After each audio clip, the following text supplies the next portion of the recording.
Okay, so I like to number stuff, and I'm going to do a short video here just to show how I number stuff, because a lot of times people ask me why. Some people know why, but some people don't understand why. And as you grow with your photography, it's a good idea to number things. So I use 2 batteries at a time because I have a battery grip. So all my batteries get numbered. When they're brand new, they come out of the package, they go as a set, and I will number them and always use the 1s with the 1s, the 2s with the 2s, and so on and so forth. And a good reason for this is because they started their life together, and they'll more than likely end their life together.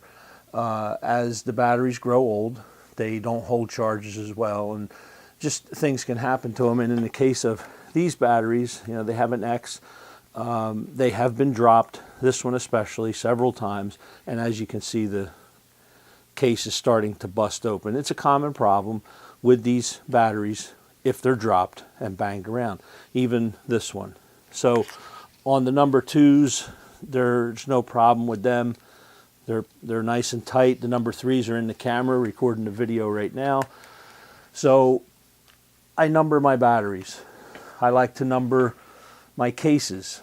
If you have more than one case, you have several cases, you say you need unit number 1, maybe one unit works better than another, so that's the reason why you do that. And it's good organizational skills. And I number the units themselves.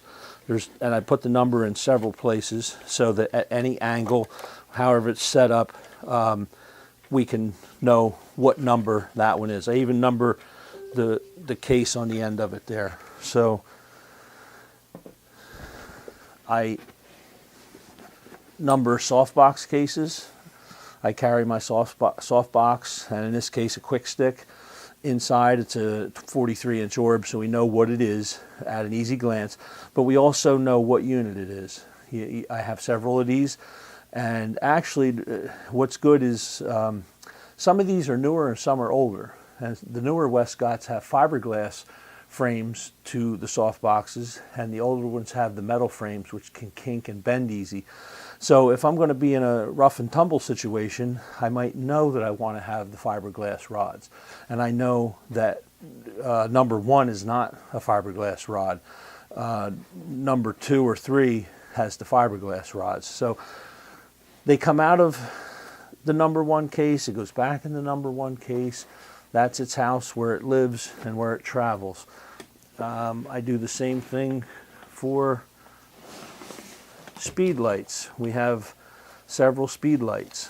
So if the camera can pick these up, all the speed lights are numbered, and even the battery cases are numbered. So number 2 will go with speed light number 2, and there's an extra set for each speed light. So these batteries start their life together, they'll end their life together.